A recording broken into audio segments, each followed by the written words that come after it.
ఆంధ్రప్రదేశ్ ముఖ్యమంత్రి నారా చంద్రబాబు నాయుడు 2026 నూతన సంవత్సరానికి వినూత్నంగా స్వాగతం పలికారు.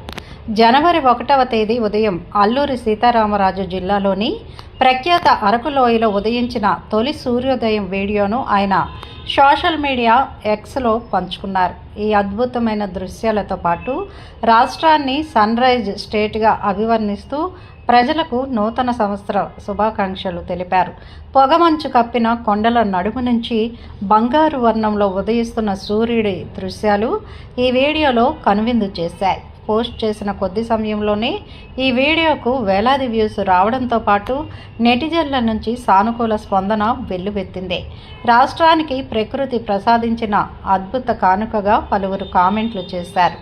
తూర్పు కనుమలలో నెలకొని ఉన్న అరకులోయ, కాఫీ తోటలు, గిరిజన సంస్కృతి, ఉత్కంఠ భరితమైన ప్రకృతి దృశ్యాలకు ప్రసిద్ధి.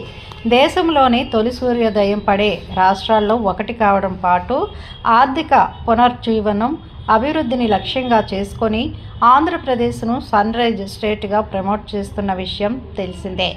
ముఖ్యమంత్రి చంద్రబాబు నాయుడు పోస్ట్ ఈ బ్రాండింగ్ను మరోసారి బలోపేతం చేసింది. ఈ పోస్టుపై స్పందించిన నెటిజన్లు అరకు అందాలను మరింతగా ప్రచారం చేసేందుకు ఫోటోగ్రఫీ పోటీలు నిర్వహించాలని సూచించారు. మరికొందరు తిరుమల వంటి పుణ్యక్షేత్రాల్లో తాము చూసిన సూర్యోదయం అనుభవాలను పంచుకున్నారు.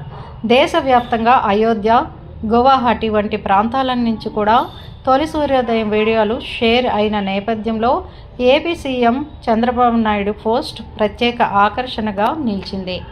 మా వీడియోస్ మీకు నచ్చినట్లయితే లైక్ చేయండి, షేర్ చేయండి, ప్లీజ్ సబ్స్క్రైబ్ కూడా చేయండి.